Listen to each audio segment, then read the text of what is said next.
But there's 90% of the consumers exist outside the United States, and there's so much potential here of American companies that could, increase their sales and also diversify their sales base. Before we get started with the show, here's a quick word from our sponsor, Global Training Center. As trade compliance professionals, you want to make sure that your procedures and documentation are completed as correctly as possible to avoid any delays and possible fines. We provide a range of trade compliance courses that will fit your needs. From in-person or web training to recorded on-demand courses, we can train one or even thousands on your team through your learning platform or on our portal. We can even customize a private session for your team.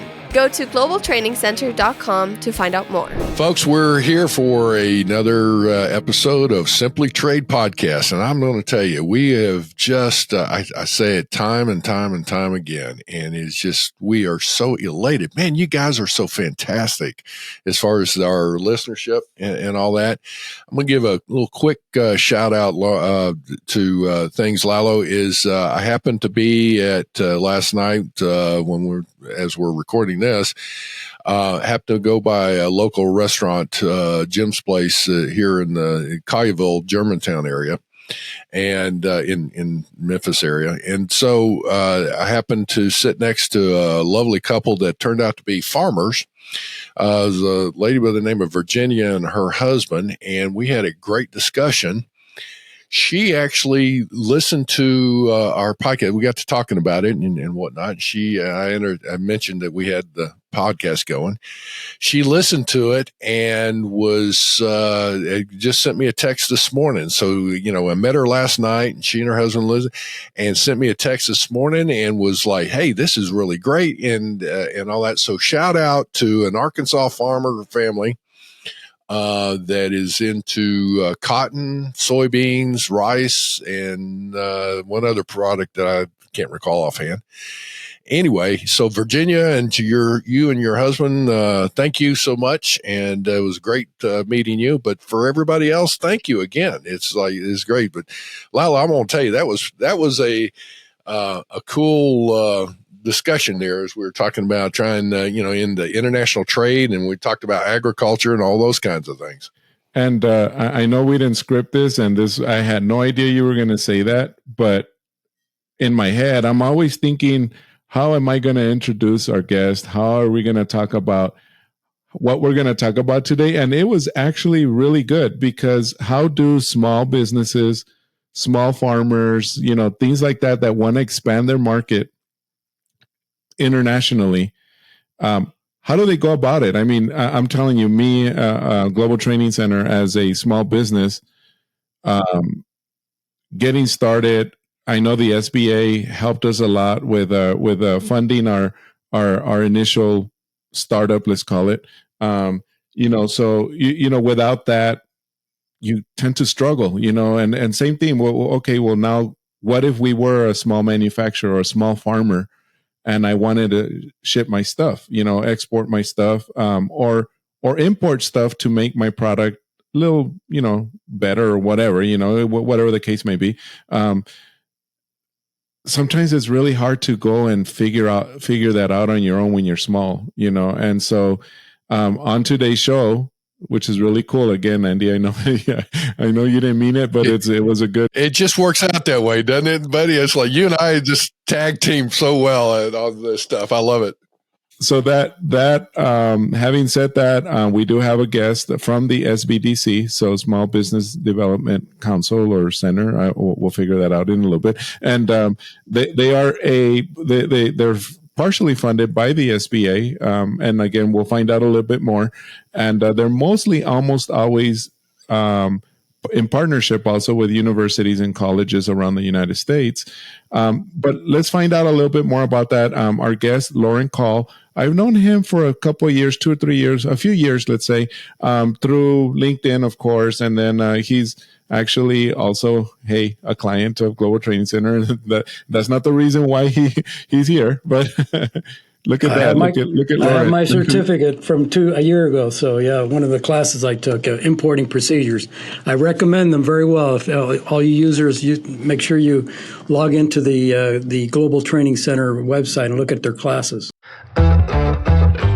Hi everyone, are you loving our podcast? Do you feel like watching instead of just listening to our episodes? We have started to share our podcast videos on our trade community, www.crowd.trade, where you can view the complete show, comment, and carry conversations with your peers.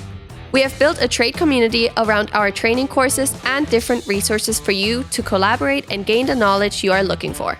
Head over to crowd.trade and register for your free account. Let's start trading. Thank you, Laurent. So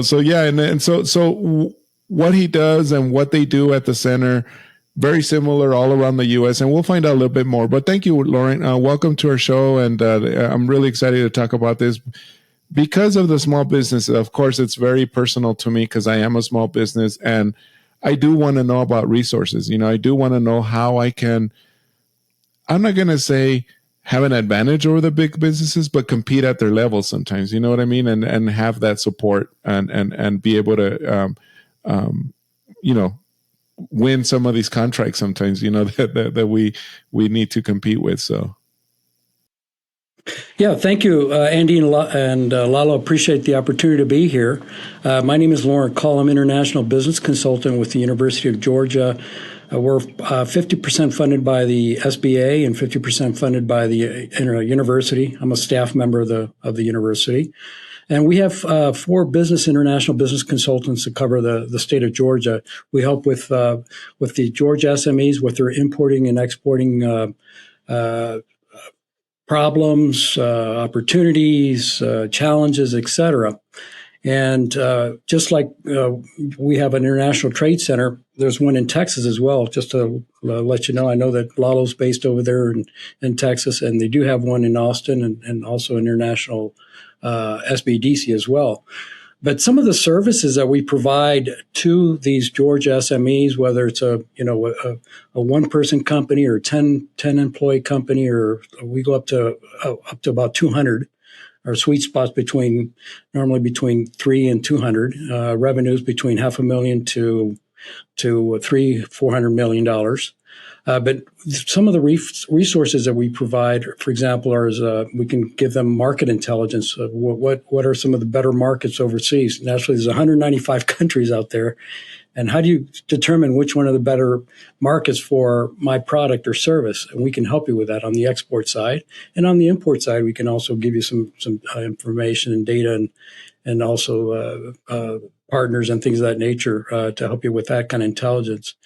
We also help with international financing. What kind of options are available for credit? If you need extra credit to help you with inventory and help you promote your business overseas, we help you with that. And what kind of grants are out there? There's some state grants that all these different states have, export grants that we can provide you with, and information and also contacts. Global payments. How do you get paid? What are the pluses and minuses of getting paid? That's very important. I mean, when you sell to Africa or the Middle East, how you want to minimize those risks of getting paid. International logistics. We can help you find carriers, ocean or air or truck lines for cross-border sales.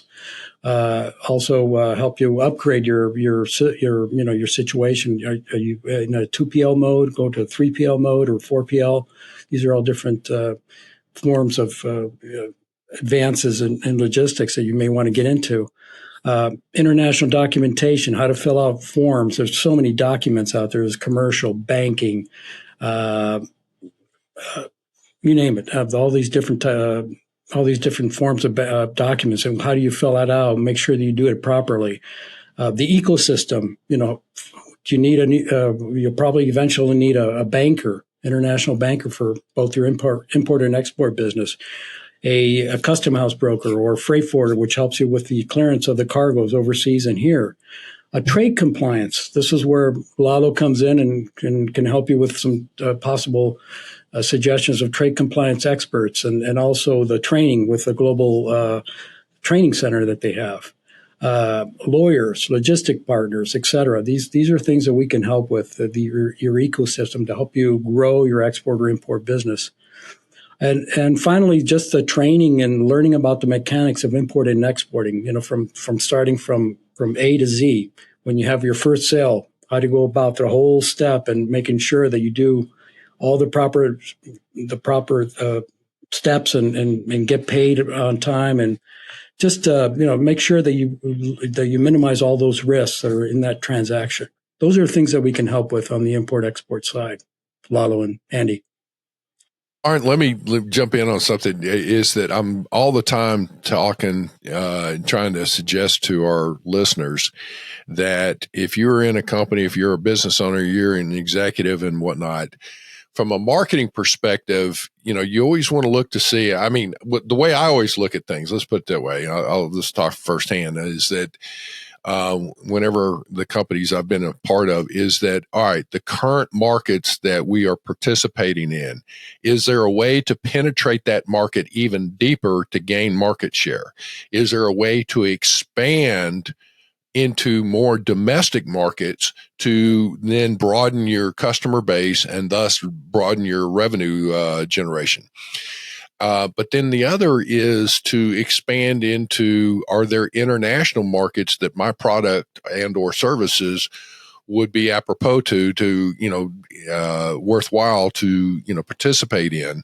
And that is, it's something that you just, right at the very beginning, so many business people were sitting there going, yeah, I'd like to, I think, it'd be good. I don't know what countries to look at. Well, talking to somebody like yourself or an organization like yours would be one to say, here's what we're striving to do. So it sounds like in talking through this, your consultants would help somebody say, well, what is it you're striving to accomplish? And then be able to look at it as far as, I've got a widget here and all that, and be able to provide that competitive analysis and market analysis to say, you know what, your product, if you were to sell into, let's say, Australia or into Italy or into Canada or wherever the case may be, Central America or whatever, some of these other countries, you would be a good one there, or you have a good product, but you would, in a sense, price yourself out of the market because they can only afford so much, or whatever the case is. Is that something that in helping to stimulate that kind of a trade, it starts with just looking at a concept of an idea and then planning and working on that? Is that a good assessment there? Yes, Andy. I mean, you hit it on the spot. Normally what we would like to do is sit down with the client and, first of all, study their sales history, the product lines, their internal resources, whether it's the employees, the capital that they have, their international exposure, if they had any at all, through their sales history in the past. And then, look at, like you said, do some analysis and look at what kind of products they have. Can they be modified for overseas expansion?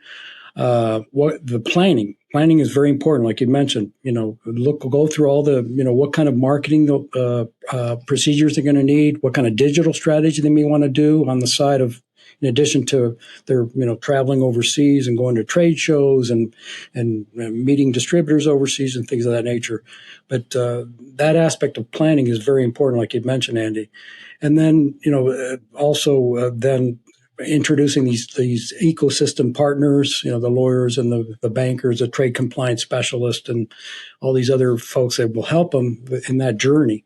And in addition to the education, knowing exactly, all the different aspects of exporting, all the procedures, the documentation, the financing, all the different business factors that go into the puzzle that goes into exporting. That's just as important that they learn about it. And one last thing is, they need to learn about all these markets. If they're going in Australia, learn as much as you can about their customs, their business norms, how they sell, what their interests are. And naturally, you're going to have to modify your product for Australia because they have different tastes and things of that nature, the requirements. Exactly. Here's the thing though, that Lauren, I got to tell you, this is one of those that actually, quite frankly, this is one that as a resource, the small business. All right. So it's SBDC, SBA or Small Business Association or Administration, SBA. Yes, correct. Mm-hmm. And there was a fourth letter in this, so forgive my ignorance. My memory is as long as a turtle's tail here. All right, so what was SBAC? No, SBDC. SBDC is Small Business Development Centers, and these are all over every state has an SBDC. And then the SBA is, we work together, and as I mentioned, they're funded by us, and they're part of, we also utilize them as a resource because they have an international division. And then we also have these other, what we call partners, like such as a Department of Commerce. They have embassies overseas, which we utilize to. Well, and you're using the export councils here that are in the U.S., throughout the U.S., and all that. But then the Commerce Department has, like you said, using the embassies and all that. So, folks, here's where I'm getting at. If you stop and think about this, if you are really looking to expand your business, you may have never thought about doing business internationally. But you've got a scenario here where, quite frankly, this is all free of charge in the sense I say that it's part of the taxpayer. So, but you're not going to get charged this. So stop and think of having resources to say, just investigate the idea, dream big for heaven's sakes, to where the concept of doing business internationally, and you start looking at it, is, would I even be viable as far as my product and services in other countries? Your SBDC, it would be something that would be such a valuable resource that all the other things that are there are phenomenal, but that's just the logistics, if you will, of making that dream of doing business internationally reality, being able to finance the purchase orders or being able to develop the supply chain, or, tapping the markets and looking at the market analysis to say, can my product even do something and be viable in that? Well, then you're going to have to set up a sales mechanism. Do you work through a distribution company or a third party distributor of some kind, or you set up your own, whatever? Those kinds of things are phenomenal in looking at it. So, do you have an example of somebody, like a success story here of something that has happened in your group that, tell us, people like to hear stories and say, well, if they did that, I could do that. Yeah, I mean, we all have our clients, and I've got 45 active clients right now that I'm working with, but I can give you one example of a chemical manufacturer that's starting to export into China. And, China is not a very difficult market. That's a hard one to export into, yeah. Exactly. And, but we can help with, Europe and Latin America and other countries. But, they managed to break into with a good distributor, and we went through the proper packaging and the compliance to shipping into China. And so far, so good. But that's an example. But nationally, we also have importing cases as well. That's an exporting case. But there's 90% of the consumers exist outside the United States, and there's so much potential here of American companies that could increase their sales and also diversify their sales base, because when the U.S. market is in a recession and the overseas markets are up, I mean, they can make money overseas while the U.S. market is down, and if both of them are up, all of them are up, whether it's the European markets or the Latin markets or the Asian markets. I mean, there's so much opportunity out there. Naturally, you gotta focus, start small, do it well, use all the resources, all that's available, and that's the way to do it. But there's opportunity out there. Well, and to that point, the other side of it is, in today's world, e-commerce is such a viable mechanism that has been developed, a tool, if you will. And so if you are able to sell via e-commerce, as they would say, your website, you're able to pick and pack and ship to your end customer, however that mechanism is, whether a distribution center from the U.S., whatever the case may be. It allows a small and medium business company to compete with the big guys. And that's something that's phenomenal. But there again, you only have one shot to make a first impression. So doing some phenomenal planning up front, that's where it sounds like it would, working with an organization like yours and and others around the country here, how long does it usually take for somebody that if they have never done business internationally to sell their goods? And I will, there's, like you said, the importing side. I want to get into that in a minute, but it's how long does it usually take somebody to plan this out and start putting things together to be effective if they're a small business to do business internationally? Yeah, I'm going to say, if you do it digital, which is a quicker way, like you mentioned, whether it's e-commerce or having your own company website, I think, within 3 months, maybe you might be able to start selling something. But naturally, you got to modify your products. You got to make sure that the products are particularly attractive to that country. You gotta find the SEO search. Make sure all the you can do. These digital type of things that you have to keep in mind when you promote overseas. And there's companies that specialize in digital strategy, and we also have some state art resources as well to help you look at and choose the right, whether it's the graphics and the content of of your digital site, et cetera. But there's a lot of things you need to look at. But I would say with a digital strategy, you could 3 to 6 months, you possibly can start getting some orders via credit card or what do you call it, the Square or some of these other platforms.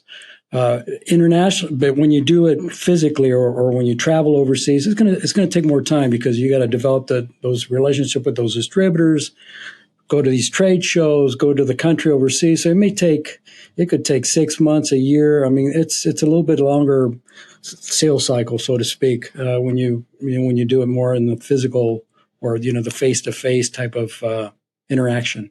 Well, once doing the planning to get something put together is one thing, and the more planning you do, you're fine. At some point, you got to pull the trigger and say, "Let's go." But excuse me. But I do know that then there's also the scenario of that first shipment. It's like you've got to go through that process, and you're even with all the best laid out plans and everything else. I have a client right now that is importing some products out of South Africa area, and been working on it for months. And now finally the first shipment is finally on its way. And even leading up to that, with all the planning, we've had some last minute scenarios there, and we're ready to go and have missed some sailing dates on the ocean. Why? Because even with all the best planning, then you have the environmental situation. Guess what? There was not a container available for the items to be packed in. The shipping container, I'm talking about, the ocean container. And it's like all of a sudden there was this congestion, and so we wound up missing, several sailing dates. So as you go through, you've got to understand that you have your plan. It's going. You've got to at some point finally go, it's like, let me get this. And once that first shipment's going, now all of a sudden the next one's going to be a lot easier, but it takes a lot for that first one. That's pretty standard there with what you've seen, Laurent. Well, Andy, like you're right. I mean, in the international, when you sell or buy, there's so many parties involved. You've got the domestic freight folks, you got the ocean carrier or the air carrier, then you've got the custom house broker and the freight forwarder, and you got the customs clearing the goods, and there's so many, the bankers with the monies going back and forth.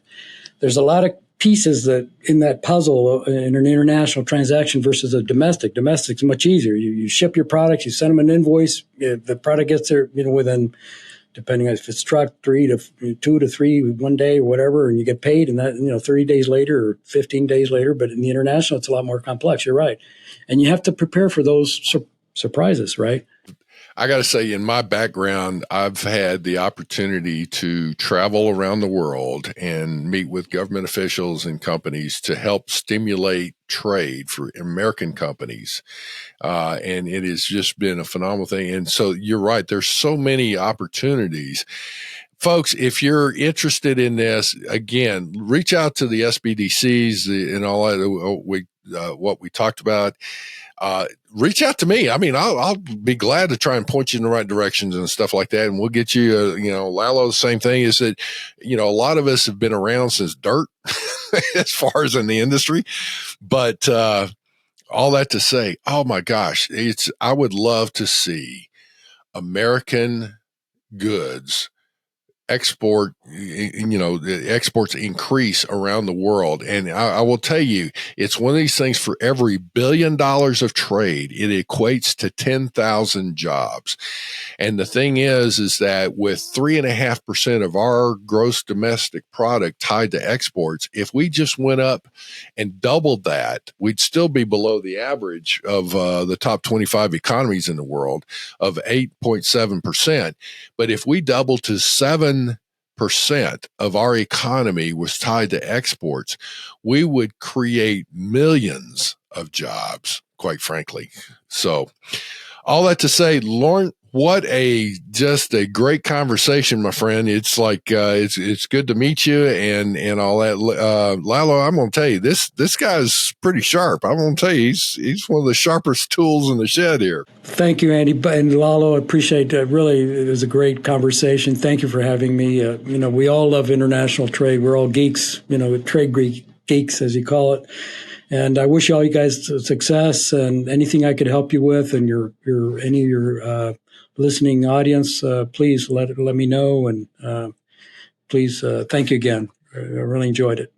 Well, if you're an executive, an owner, whatever, if you're a farmer, you're whatever it is, folks, listen, there are ways to create jobs for your local community, but you've got to expand your markets. I get it. Business is tough. And it's like, if you want to be successful, you've got to, keep selling and continue to grow. So with that, this is a show that hopefully you will share with others and expand it and follow up. And again, number one thing, dream. What would you love to do? And then from there are people that can help you make that dream reality. Lalo, it's been a good show. I love this. I can get into this and talk about this all day long. Exactly.